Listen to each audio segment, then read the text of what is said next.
Chapter 8 Wind, Storms and Cyclones. This is the fifth video of this chapter.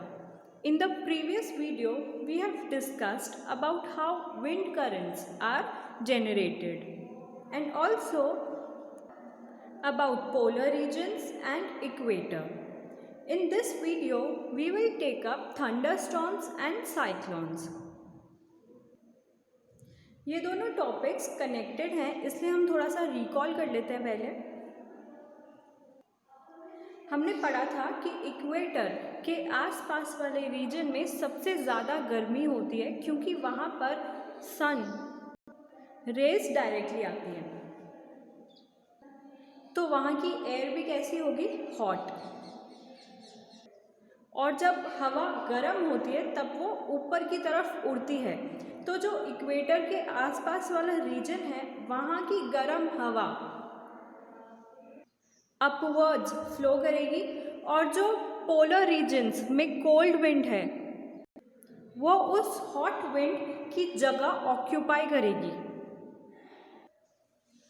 ठीक है, जो equator के आसपास वाला रीजन था वहाँ पे जो भी गर्म हवा थी वो ऊपर की तरफ चली जाएगी और पोलर रीजन्स में जो ठंडी हवा थी वो इक्वेटर की तरफ आ जाएगी। ऐसे करके विंड सर्कुलेट होती है। समर्स में इक्वेटर के पास जो भी लैंड है वो जल्दी से वार्म हो जाता है सन रेज की वजह से, और लैंड का टेम्परेचर हाई हो जाता है as compared to the oceans. तो समर्स में विंड फ्लो जो होता है वो ओशंस से लैंड की तरफ होता है, क्योंकि ओशंस में क्या है, ठंडी हवा है और लैंड में टेम्परेचर हाई है। तो ये विंड फ्लो मॉनसून सीजन में होता है, लेकिन विंटर्स में लैंड पर जो विंड होती है वो कोल्ड होती है और ओशंस में जो विंड होती है वो हॉट होती है।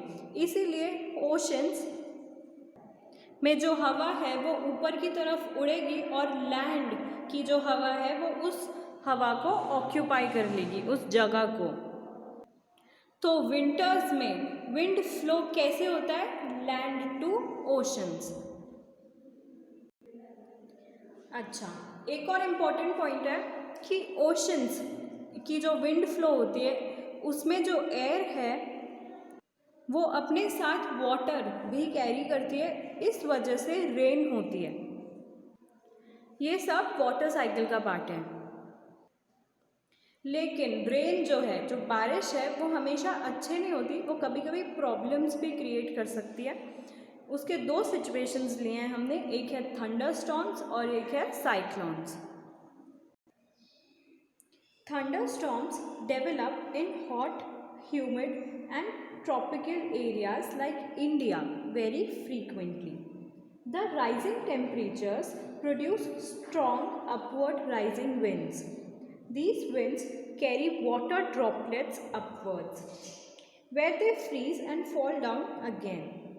The swift movement of the falling water droplets along with the rising air create lightning and sound. It is this event that we call a thunderstorm. सबसे पहले तो थंडरस्टॉर्म्स कहाँ पे होते हैं, हॉट, ह्यूमिड और ट्रॉपिकल एरियाज जैसे कि इंडिया में बहुत जल्दी डेवलप होते हैं, क्योंकि इन जगहों पर जो टेम्परेचर होता है वो बहुत हाई होता है। उस टेम्परेचर की वजह से विंड जो है वो अपवर्ड डायरेक्शन में मूव करती है। हमने ये पढ़ा था कि जितनी गर्म हवा होगी वो उतनी ही जल्दी ऊपर की तरफ उड़ेगी। तो टेम्परेचर इन रीजन्स में हाई है, इसीलिए जो विंड है वो भी ऊपर की तरफ उड़ रही है। अब जब विंड अपवर्ड मूव करती है तब अपने साथ साथ वो वाटर ड्रॉपलेट्स भी कैरी करती है। ऊपर जाने के बाद वाटर ड्रॉपलेट्स फ्रीज हो जाते हैं और वो वापस नीचे की तरफ गिरते हैं, और ये मूवमेंट वाटर ड्रॉपलेट्स का काफ़ी तेज़ होता है, क्योंकि जो विंड ऊपर की तरफ राइज हो रही है वो भी बहुत जल्दी जल्दी हो रही है। तो ये स्विफ्ट मूवमेंट्स दोनों लाइटनिंग और साउंड प्रोड्यूस करते हैं। इस पूरे इवेंट को हम थंडरस्टॉर्म बोलते हैं। ठीक है, इतना समझ आया। अब ये जो थंडरस्टॉर्म है ये आगे जाके साइक्लोन बन जाता है। कैसे बनता है वो अब हम पढ़ेंगे। Moving forward, how a thunderstorm becomes a cyclone. You know that water requires heat when it changes from liquid to vapor state. Does the water give back heat when vapor condenses into liquid? Before cloud formation, water takes up heat from the atmosphere to change into vapor. When water vapor changes back to liquid form as raindrops, this heat is released to the atmosphere. The heat released to the atmosphere warms the air around. The air tends to rise and causes a drop in pressure. More air rushes to the center of the storm. This cycle is repeated. The chain of events ends up with the formation of a very low pressure system with very high speed winds revolving around it. It is this weather condition that we call a cyclone.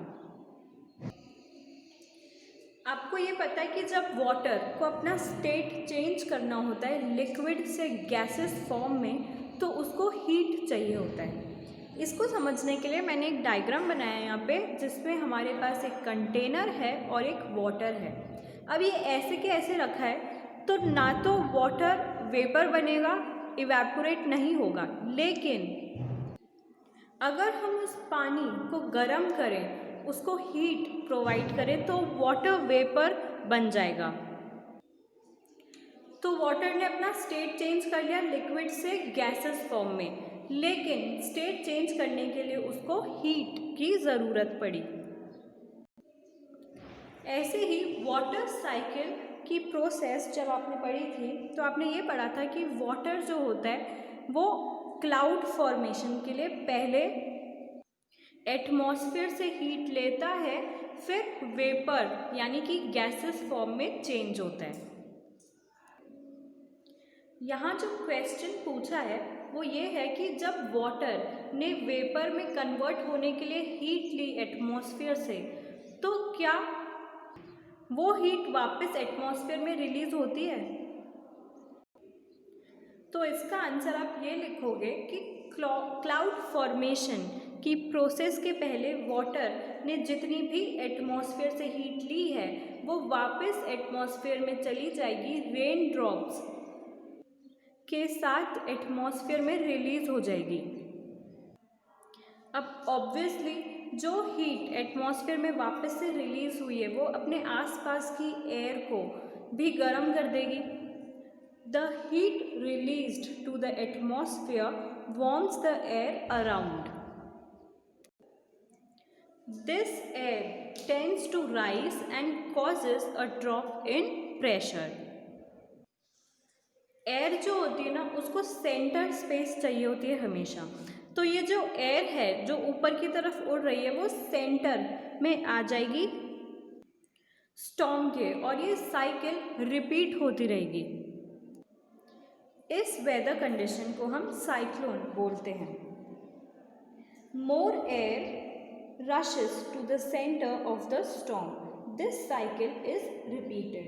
The chain of events ends with the formation of a very low pressure system with very high speed winds revolving around it. It is this condition that we call a cyclone. In the next video, we will take up the formation of a cyclone in detail and also about destructions caused by cyclones.